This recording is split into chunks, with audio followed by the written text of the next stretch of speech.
اپنے نفسوں کو بچائیں. دشمن کی پوری سازش ہے کہ آپ ایک گناہ کریں اور آپ کا ایک گناہ آپ کو فجر کی نماز میں نہ اٹھائے. وہ آپ کی ایک نماز قضا کروانا چاہتا ہے. وہ آپ کی ایک نگاہ کو حرام کی طرف متوجہ کرانا چاہتا ہے. ایک نگاہ. اور آپ جانتے ہیں امام خمینی کہتے ہیں کہ ایک نگاہ نامحرم انسان کو صدیوں کے فاصلے میں پھینک دیتی ہے. میری تو زندگی صدی ہے ہی نہیں. اور میں نے ایک اور عالم کا قول پڑھا جو کہتے تھے کہ ایک نگاہ نامحرم 2000 سال پیچھے پھینک دیتی ہے. 2000 سال. میری تو عمر نہیں ہے, میں کتنا جیوں گا؟ 50 سال. 50 سال بھی جیتا ہوں تو میں 1950 سال مائنس ہوں.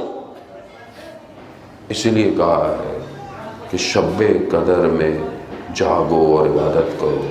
ایک رات 1000 مہینوں سے افضل ہے رات. یعنی ایک رات میں we can travel many years. ایک رات میں سمجھیں, اپنے دلوں کو پاک کریں.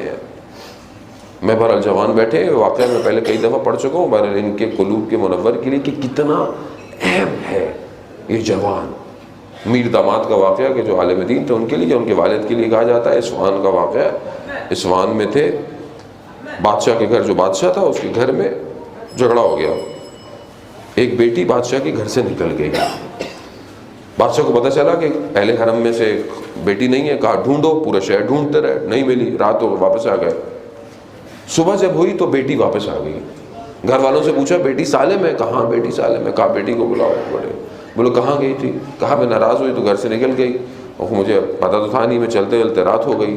بازار میں نے دیکھا کہ سب تو بند تھا, ایک دروازہ کھلا تھا, وہاں سے روشنی آ رہی تھی. میں اندر گئی تو دیکھا کوئی مدرسہ سا ہے, اس میں ایک حجرے میں شمع جل رہی ہے. میں اندر دیکھا تو ایک لڑکا بیٹھا ہوا کچھ لکھ رہا تھا. تو میں اندر آیا تو میں نے جب اسے کہا کہ, اور اس نے مجھے رات گزاری اور میں واپس آ گئی. اس نے کہا تم نے کھایا کیا؟ کہا اس کے پاس پیاز اور روٹی تھی, اس نے مجھے وہی دی. اس نے کہا اس نے کیا کھایا؟ کہا اس کے پاس تھا ہی ایک بندے کا کھانا. کہا اس لڑکے کو بلاؤ, اس طالب علم کو بلاؤ. اس لڑکے کو بلایا. کہا کہ تم نے میری بیٹی کو دیکھا تھا؟ کہا جب یہ ایک دفعہ اندر آئی تو ناگہانی طور پہ میری اس پہ نگاہ پڑی. کہا کیسا پایا؟ کہا میں نے اس سے پہلے کسی کو دیکھا نہیں تھا, تو میں نے اس سے بہتر کسی کو دیکھا ہی نہیں آج تک. کہا تو پھر کیا وجہ تھی کہ یہ ساری رات تمہارے کمرے میں رہی, تم نے اس کو دوسری دفعہ نہیں دیکھا؟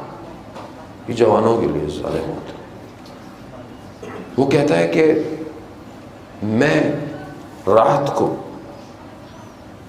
اس نے اپنے ہاتھ کو اپنے لباس میں رکھا ہوا تھا. اس نے کہا کہ میں جب رات کو میرا نفس کھنچتا تھا تو میں اپنی ایک انگلی کو اس جلتی ہوئی قندیل کے اوپر رکھ دیتا تھا اور خدا سے کہتا تھا خدا میری عفت اور پاک دامنی کو بچا لے, میں تیری بارگاہ میں گناہگار نہیں آ سکتا.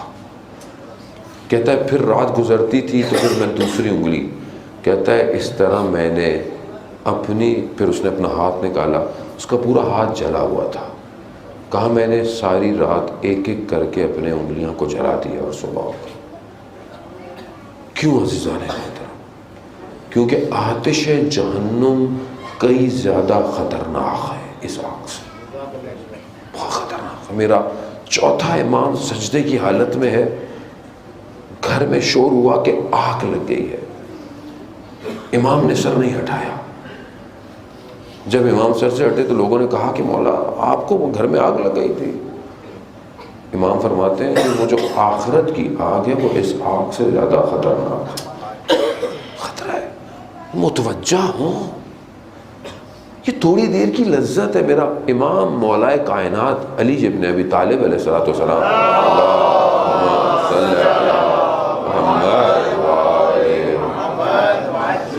مولا کائنات فرماتے ہیں کہ گناہ کی لذت تھوڑی دیر کے لیے ہے اور اس کا پچھتاوا بہت طولانی ہے, بہت لمبا ہے. ایک گناہ کرتا ہے نا, اس کی لذت, اس کا مزہ تھوڑی دیر آتا ہے, لیکن اس پہ شرمندگی بہت دیر تک رہتی ہے. اپنے آپ کو بچائیں عزیزان محترم, اپنے آنکھوں کو, اپنے وجود کو پاک کریں. اس پاکیزگی کا خریدار امام